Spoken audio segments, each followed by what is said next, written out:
Hi there, my name is Sheila Beck and the Rabbi from another planet. Please like, share and subscribe and ring the little bell so you are notified when new videos drop. It's something I have noticed in recent days, recent month I would say, is all the days are kind of just melding into months now. Oh my god, it's so weird. Like I'm kind of just floating through this weird nether region of time. So the days about something I've noticed in recent days, weeks, months, whatever it is a legitimacy campaign for the current production of Doctor Who. Which is a bit weird, because there's a current production of Doctor Who. You would have thought that's got to be the most legitimate piece of Doctor Who around. But, they've been on a real legitimacy campaign.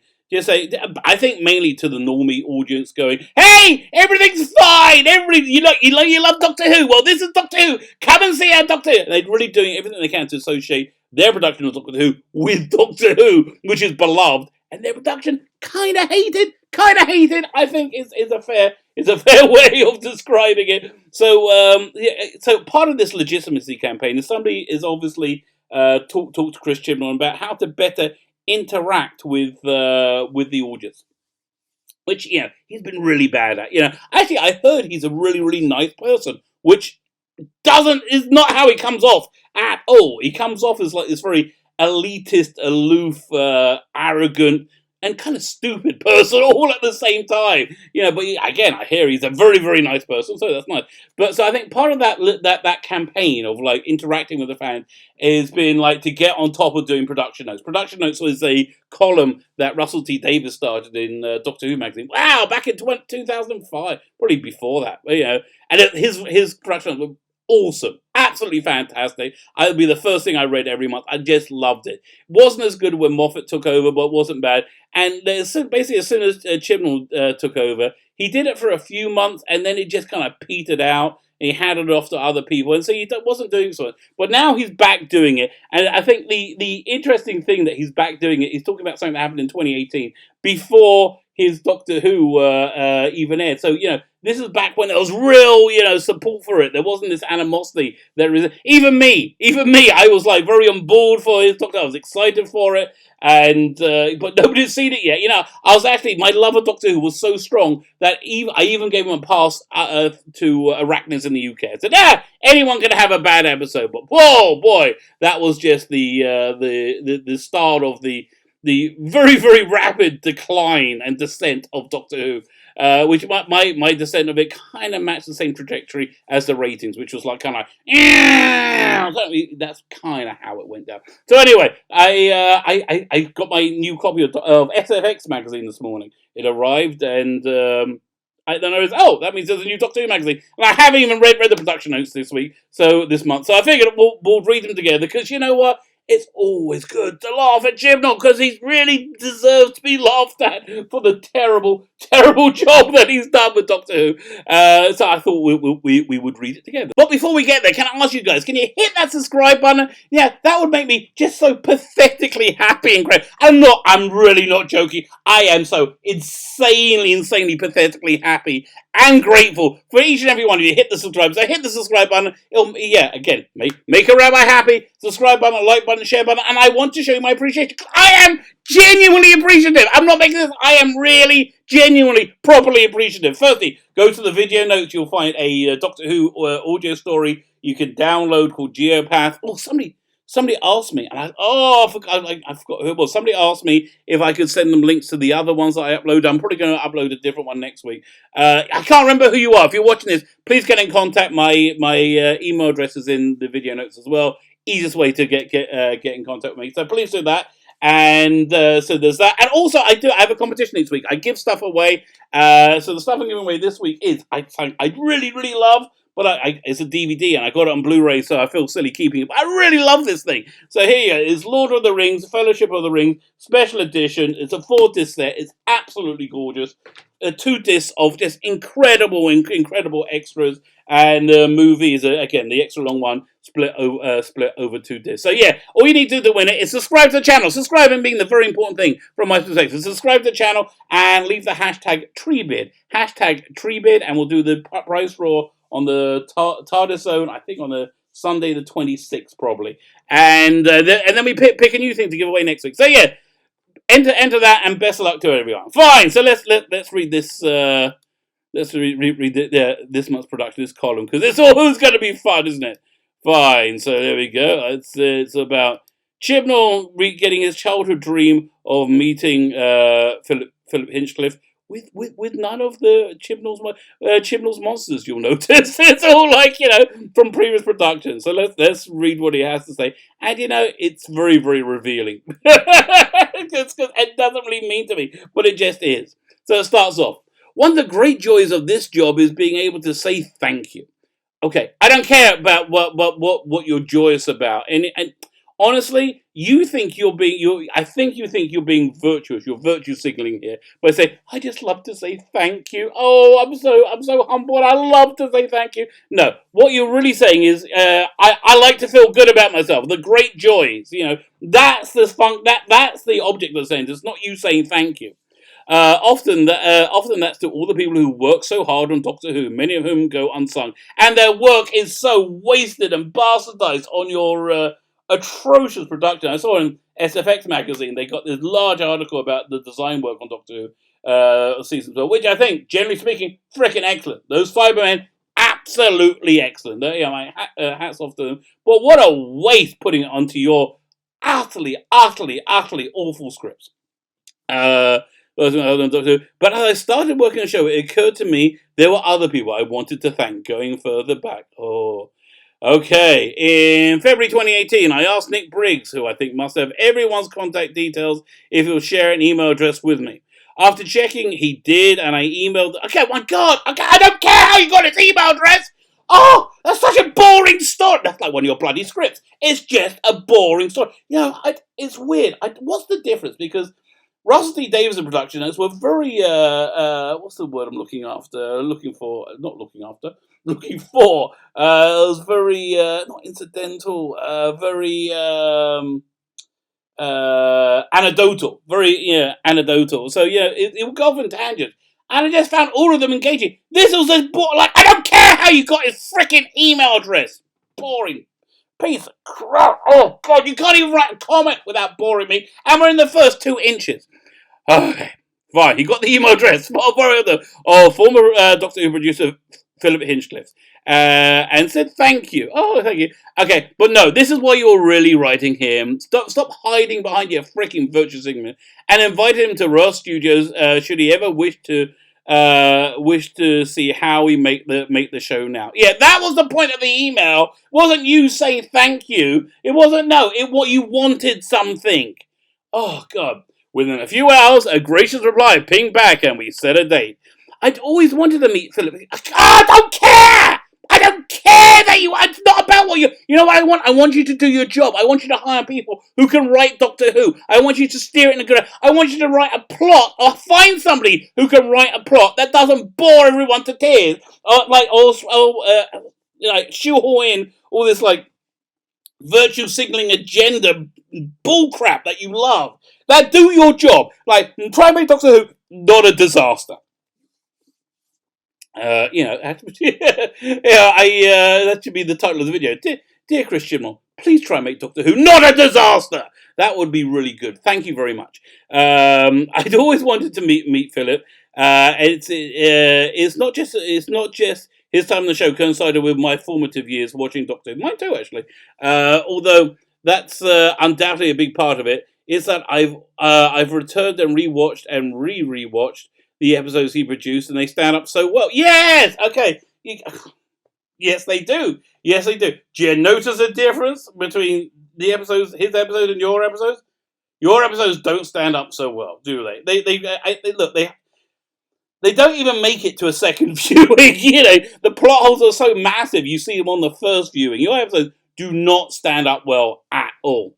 So let's see what he thinks a good episode is. So and then we'll try and let's just see and then we'll try and sync it up to his version of Doctor Who. So they stand up so well. Pacey stories, yours aren't. Your stories aren't pacey. They're rushed to try and hide the plot holes.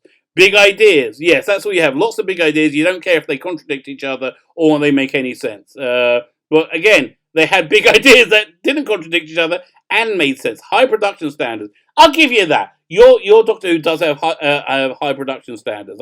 That's reasonable. Great cliffhangers. Yeah, you don't have great cliffhangers. You have stupid cliffhangers like everything. Powerful performances. No. Have you seen Jodie's Whittaker's performance? Yeah, it's so underpowered. It's so underpowered. What a run of stories. Varied and thrilling, full of ambition and class, cheek and nerve. They made this child's heart beat faster. I waited all week for Saturday night. Yeah, again, no, that's not happening anymore. No, that's not happening anymore. People are either disinterested or reviled by your Doctor Who. You have a small section of people who love Doctor Who will stick with it and will overlook. And they were happy to overlook it until they got to Timeless Children. But you got an even smaller group of people who really don't care about the show whatsoever. Or they care about it less than they care about your ideological agenda that you shoehorn into fricking everything and make it unbelievably boring. Yeah, that's basically. Philip came to was it Rothlock Studios on 2nd of August 2018.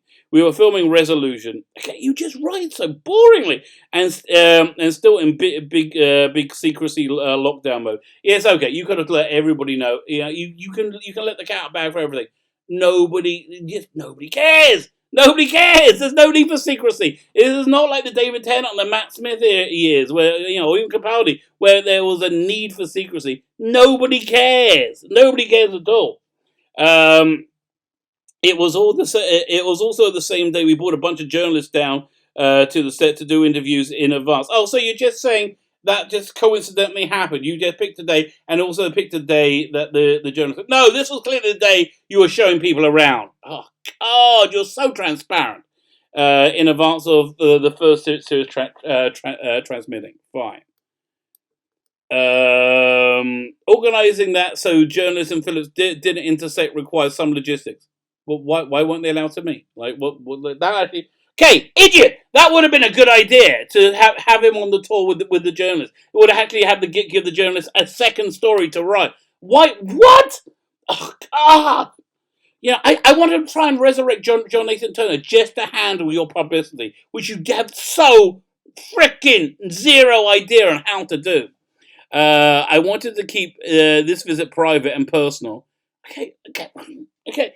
Everything's about you, Chris, isn't it? I wanted private, personal, me, until we ever wanted to talk about it. What, you mean like now, when you had to like bring up something to fill up this column with, other than, yeah, look, I know you all hate me and you hate my episodes and they suck horribly and they destroy Doctor Who, but we're not changing everything and everything's fine. We're going to pretend none of this is happening. Yeah, I understand this is probably a better column for you than that. I took Philip through the production office and introduced him to our amazing production team. We walked down to the edit suites where various episodes are still being edited. Yes, they haven't been finished yet. And introduced him to the editors as they were working. I showed him some of the temporary effects done on a cut of Demons of Punjab. Oh, what, those temporary effects where you have those aliens that didn't do anything? They just kind of stood there boringly. He marveled at the location work on screen and how the show was looking. I tell you, the camera, the cinematography, fantastic. Yeah, 100% agree. We all felt an inch or two taller. Yes, I know, and that's what you care. That's everything you care about. You feeling good about yourself. Jeez, why do you feel so crappy about yourself? You have to use everything to make yourself feel better. It's just bizarre to me. He talked about how much emphasis he placed on the rigor of world building. Yeah, your world building sucks. You understand that your Doctor Who, your Doctor, destroyed humanity completely. You shoehorned in Captain Jack to tell him, under no circumstances, give this thing to this person. Don't do it because it will cause the destruction of all humanity. Please don't do it. It's very important, right? And then when the time came when you had to decide to give this thing or not, you said, I just guess I'll do it. Maybe I'm just being a bit socially awkward. I'll fix the problem. Why did you think your doctor would fix the problem? Your doctor could... Jesus. I wouldn't let your doctor go and make the cup of tea instead of Ben and Polly. Instead of Polly. Ben was too busy fighting Cyber. I wouldn't let your doctor go and make the bloody tea. You'll probably screw that up as well. He talked about how much emphasis he placed on the rigor of world building, making each story feel credible. Yeah, none of your stories have felt credible and true during his time on the show. Yeah, maybe you wanted to listen, mate. Maybe you wanted to prick your ears up to this. God, I should do this every month. This is awesome. From the edit streets, we walked down to the studio floor. From the edit streets, we walked down to the studio floor. Now in the now drained sewer set that we just finished using for resolution. That was a good set, and I'd say I like the Dalek on the Dalek mutant on the wall. That looked pretty good. And the press and production team had laid out a gallery of monsters for journalists to see on their trip. I will again. None of the monsters from if you judge from that picture, none of the monsters that you made. I walked Philip through the set, and we took some photos with the monsters. I took him onto the then unseen 13th Doctor's TARDIS. So yeah, awful set. Introduced him to the Doctor and her friends. Jodie showed him between takes on a busy day how flying this version of the TARDIS. How to fly this version of TARDIS. I don't trust you to do anything. We watched filming. We watched the filming of a TARDIS scene from Resolution. What that scene where you had 1,000 people in the TARDIS to deal with one Dalek, and the Doctor, all the Doctor could do was open the doors. That scene. Oh, it could be that one, or maybe it's the one where she couldn't run convincingly. That would be many of them, of course. It's hard to narrow down. With everybody on board being flung around as the Doctor sets about hunting down a Dalek creature on the loose. Oh, God, such an awful episode. That evening, we went to dinner. I asked Pete Matigue whether he would like to join us. Pete was and this is the understatement of the this is the understatement of the issue or any other. What? Very happy to join us. Okay, Pete Matigue was into it. Fine, of course, he's a big fan. We talked mostly about story structure. Story structure. Oh God! So I've been trying to imagine this conversation. So Chris, you were saying that I think we should start off with some representation, some real representation. That's how you have the story structure. You have to have very important representation, and then you have to have an issue, and then you can just once you got that, you can just fill it with boring scenes after boring scenes where not much happens because you got the representation and the issue. Is that what you did in your day, Philip? Is that what you did? Yeah. Is that how it went down? I can imagine if they're being honest, that's probably the only conversation that you could have really had. Talked about story structure. Philip interrogated us on the process we undertaken for our first series. Yeah, we said we'll make it full of agenda and boring. That was our plan. The problem's common to all Doctor Who stories. No, most all Doctor Who stories don't have a problem being full of agenda and boring. And on structure, generally, God, your story structure sucks so freaking hard. I understand how do you not know this? I was struck by how rigorous and inquisitive he was. Yeah, you mean he wasn't a dolt like you? How hungry to talk about story and how it worked. Yeah, do you notice that? Do you notice a lot of people are like a lot much more rigorous and engaged and hungry than you are? I think that's what most people are.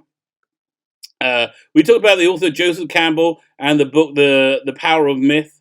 The Power of Destroying a Myth, which is I think the volume you're going to be adding to that. We talked about the act structures of modern day Doctor Who episodes, and God, I mean, all this technical stuff. I can see why you're so boring as a writer. You know, you're so laid down with all this technical detail. You don't know how to have a freaking idea.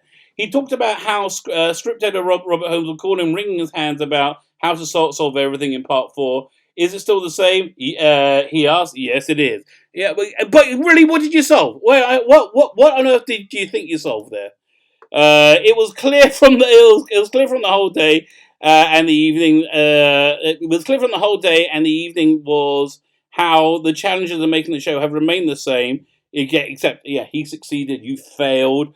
We're better resourced now. That's true. With better facilities and better technology, and yet day-to-day challenges remain the same and constant. The battle to achieve a vision within the time and money you have, and again, the vision you've achieved has been disastrous, utterly disastrous, which is never quite enough. Yeah, you were given way too much, and it takes brilliant producers, not you. Then and now, now no, to make Doctor Who as extraordinary as that. You see, that's the difference. Your Doctor Who isn't extraordinary. Your Doctor Who is boring. It's dour. It's preachy. Oh, Jesus. Yeah, you shouldn't be bringing attention to all of this. The whole team loved the meeting. Well, I'm glad you had a good time. Oh, that's all that matters. You guys had a really lovely time. The whole team loved the meeting. I hope he enjoyed the moment of reconnecting to the production Doctor Who. We're still occasionally in touch. Yeah, he gets an email. Dear Chris, that was shit. Signed Philip. And I most recently emailed him to explain how we canonized him. And others in the as a doctor in the Time as Children. But that's a whole other story. A whole other story of how I destroyed Doctor Who. Okay, arsehole. Just one last time. You didn't canonize him in Doctor Who. Okay. You're joking just from your own freaking writing, which you're not paying attention to. Your doctor was unaware of any doctors before Hartnell. Was she not? Was Tom Baker there at the mind-bending tournament with Morges? Yes, he was. Did he perhaps see what was on the screen? Yeah, did he see Philip Hinchcliffe and Robert Holmes in a wig? Did he perhaps see that? Yeah, if he saw that and he thought that was him, he would know there were regenerations before Hartnell. So therefore, he couldn't have seen them because she was somewhat surprised by that, wasn't she? Do you recall your own freaking script? No, you don't. Oh God, it's just so amazing to me how somebody so utterly devoid of ability and talent has got so far in life. But I tell you, my hat's off to you for achieving so much, well, with so little. My name is Sheila Beckett, the Rabbi from another planet. Please like, share, and subscribe, and ring the little bell so you are notified when new videos drop.